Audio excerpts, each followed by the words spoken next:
안녕하십니까. 반갑습니다. 오늘은 저희 능엄정사 부처님 오신 날 봉축법회 연등 꼬리표를 다느라고 평상복으로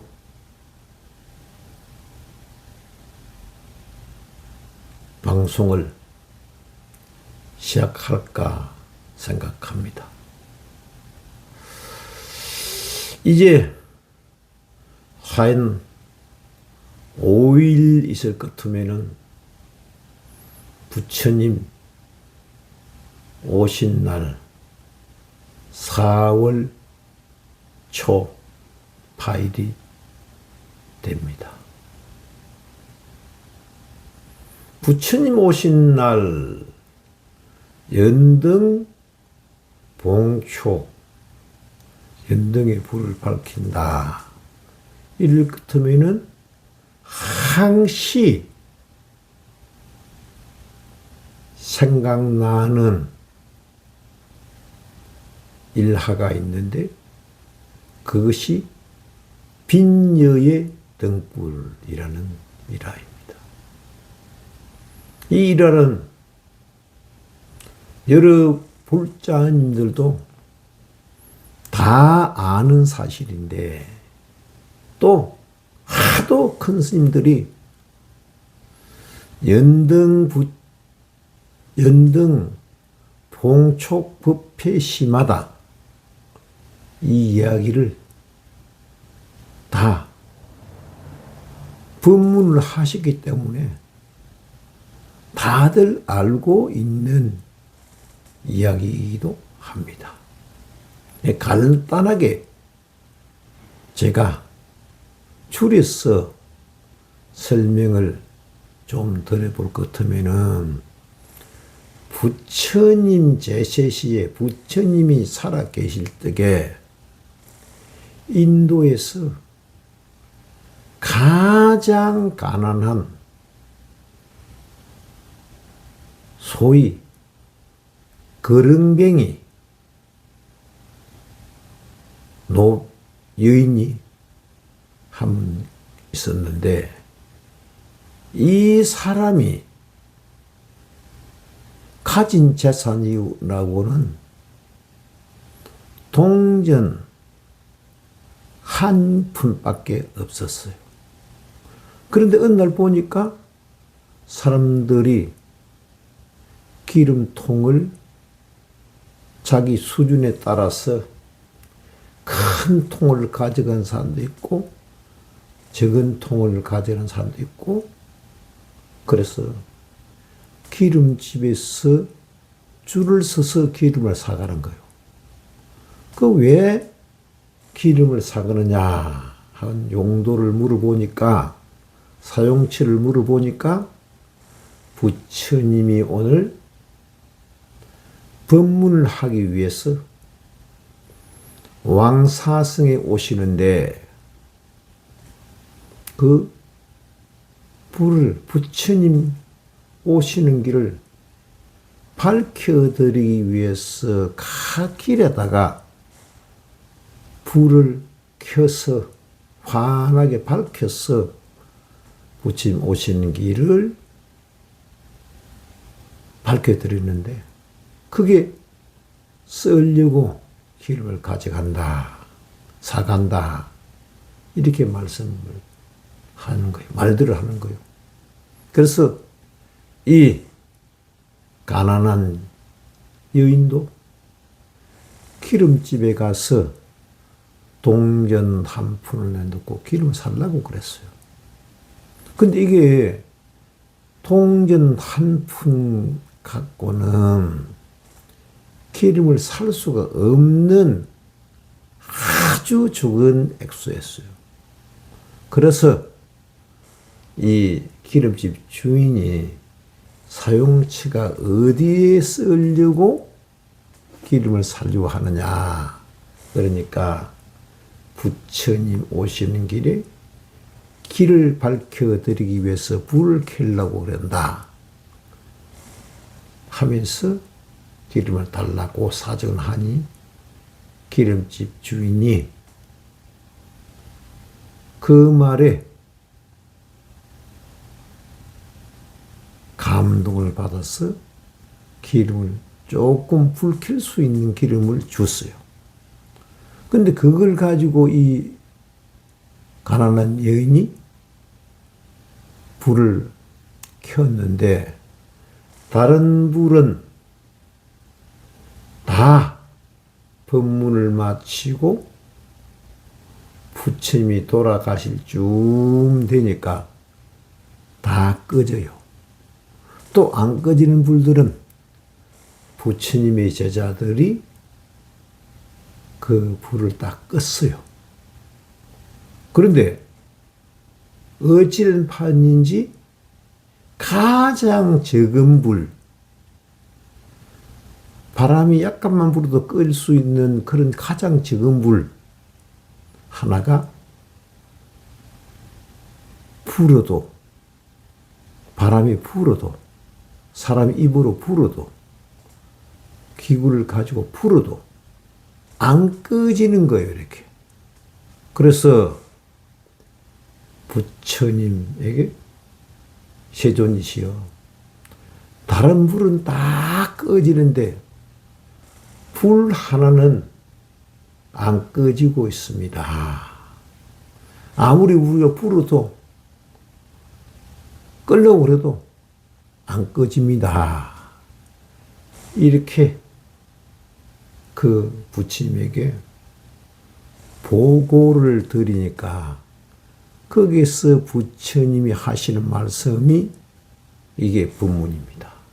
그 등불은 가장 적은 돈으로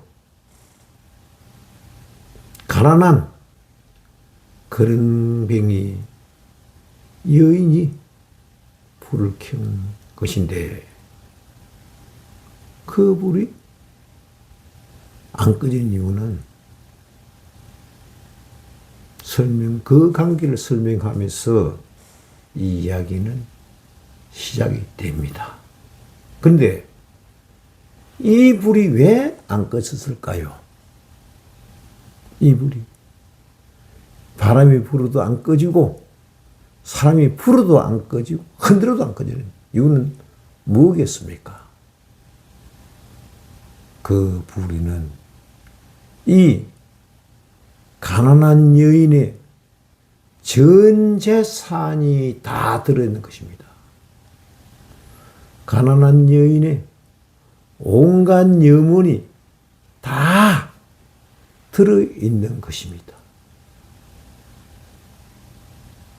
그 불에는 이 여인의 간절한 절박함이 다, 절박한 서원이 다 깃들어 있는 거예요, 이렇게. 그래서 불교는 절박함, 간절함이 있어야 성취가 되는 것입니다. 부처님 오신 날이 됐다. 부처님 오신 날이다. 이래서 남들이 등을 캐러 가니까 나도 등을 캔다. 될까요?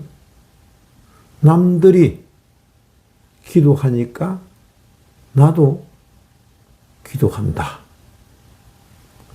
남들이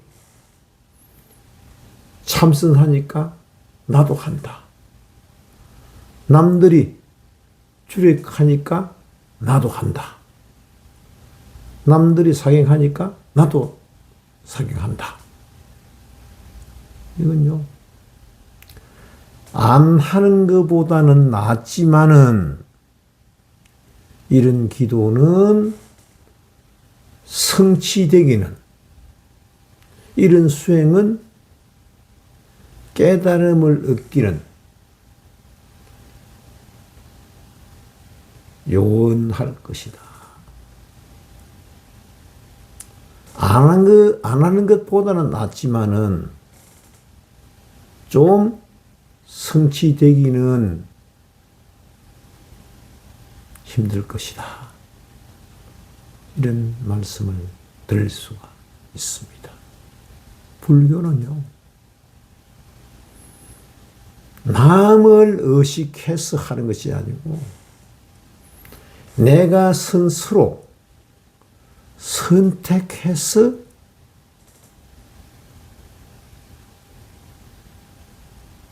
수행하고 선택해서 보시하고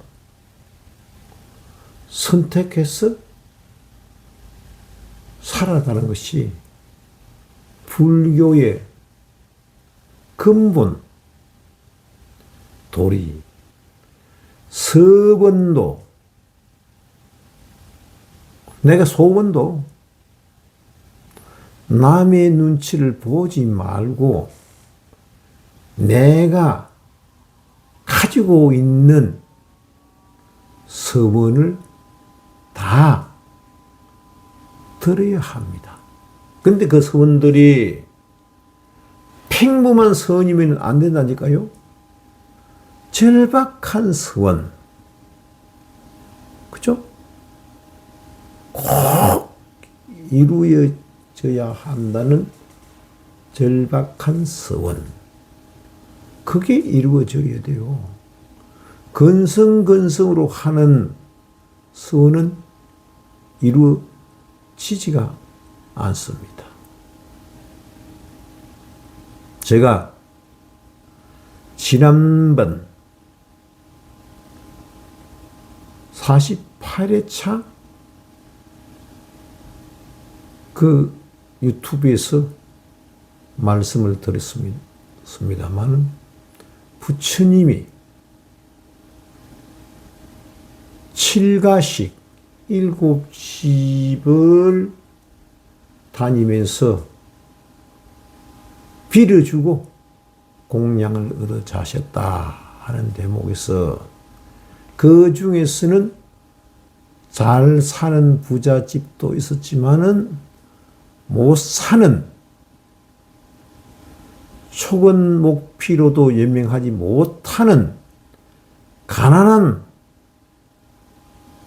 사람들이 오히려 부처님에게 자기가 가지고 있는 큰 음식을, 전쟁을 다 틀어서 음식을 만들어서 부처님 공양을 올렸다.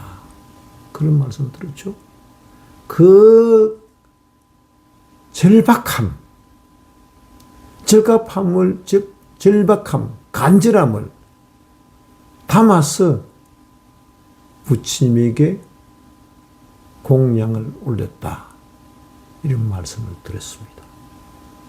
부처님도 거기에 화답하기 위해서 자기의 목숨도 걸어놓고 공양을 받아 자셨다. 목숨을 담보로 받아 자셨다. 이런 말씀을 들었죠? 그게 불교입니다. 부처님 오신 날이 될 것 같으면은 우리 범부 중생들은 축제의 날이 되어야 되죠. 축제의 날. 축제의 날이 돼가지고 기쁘고 좋은 날. 그래가지고 함께 축하를 하는 그런 날이 되어야 됩니다만은 우리는 번뇌망상에서 벗어나야 돼요. 그러면은 최선을 다한 부처님 오신 날이 되어야 되도록 노력해야 합니다. 저도 오늘 연등 꼬리표 작업을 2시간까지 했습니다. 저는 제 능음전사는 꼬리표 작업을 제가 직접 합니다. 컴퓨터에 제가 입력하고 출력을 받아서 등 꼬리표를 달아드리고 있습니다. 등 꼬리표도요,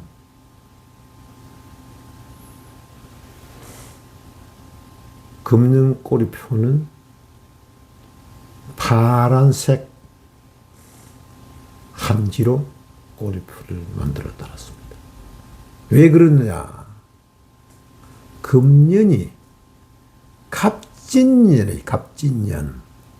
갑진년은 연초에 푸른 청룡의 해다 이래가지고 야단법석을 지었어요. 그건 불교하고는 하나도 관계가 없는 이야기입니다. 그런데 어찌된 판인지 유튜브 볼 것 같으면은 뭐 큰 스님도 나와서 청룡의 해다 뭐 이래요. 이렇게 파란 용의 해다. 저도 연초만 그렇게 할 것이 아니고, 그러면은 청룡일 것 같으면 뭡니까? 푸른 용 아닙니까? 그래서 등표라도 푸른 색깔로 해보자.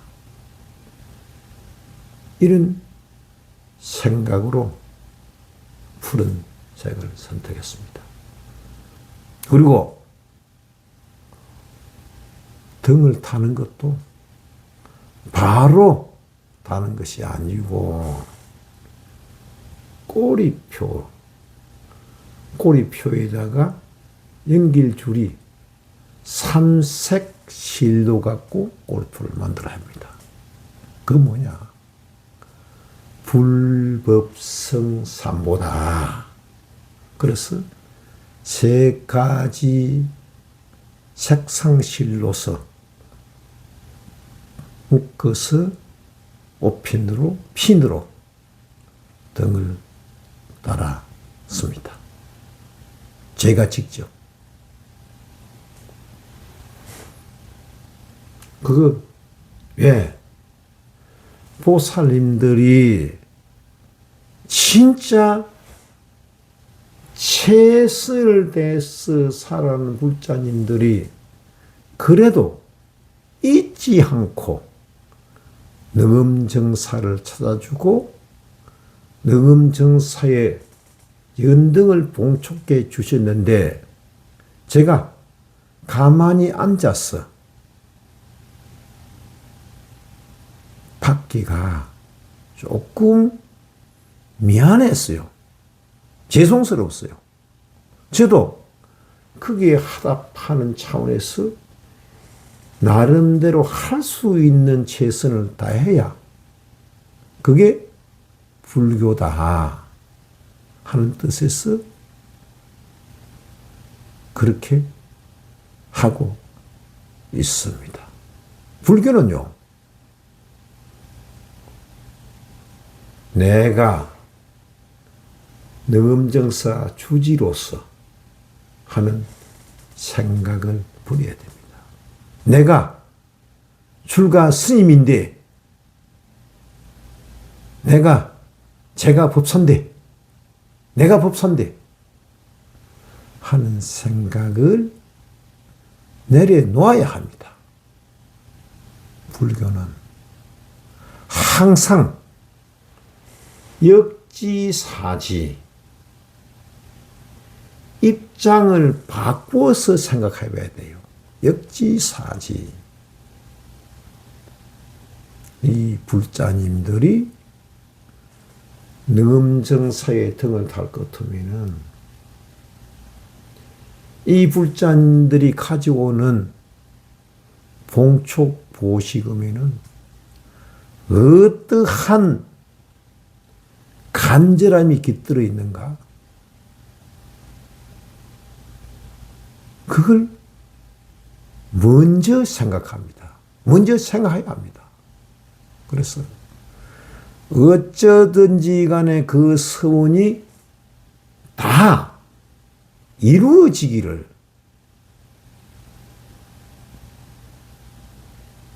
저희 법사인 제가 가지고 있는 총역량을 다해서 밝혀드려야 합니다. 아시죠? 저희 능엄정사 연등은 1년 365일 한 번도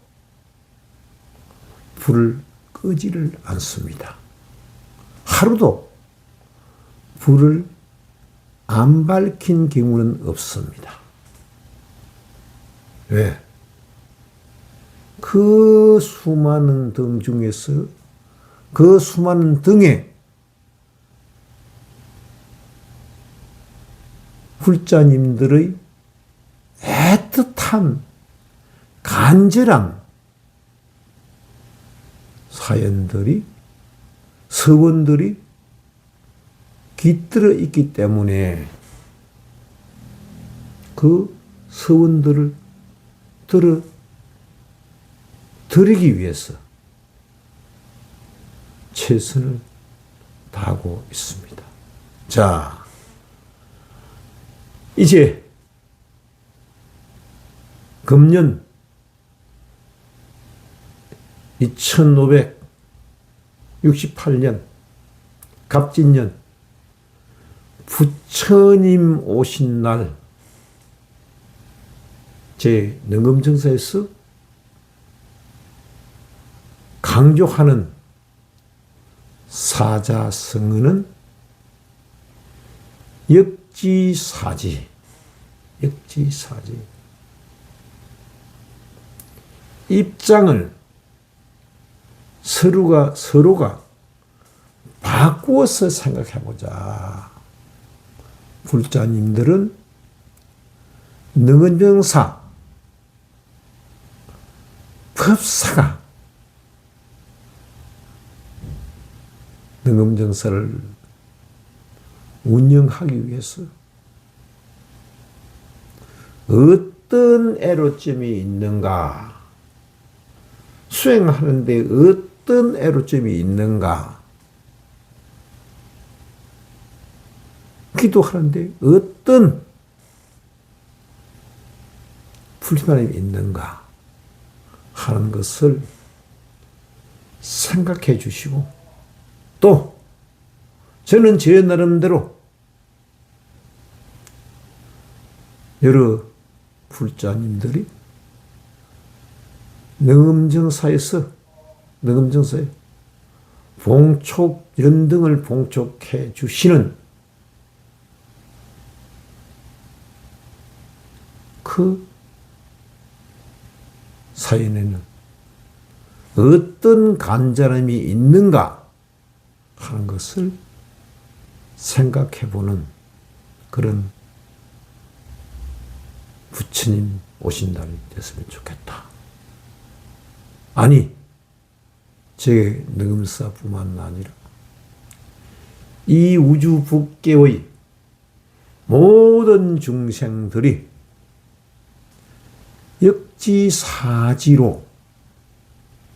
역지사지의 삶을 살아간다면은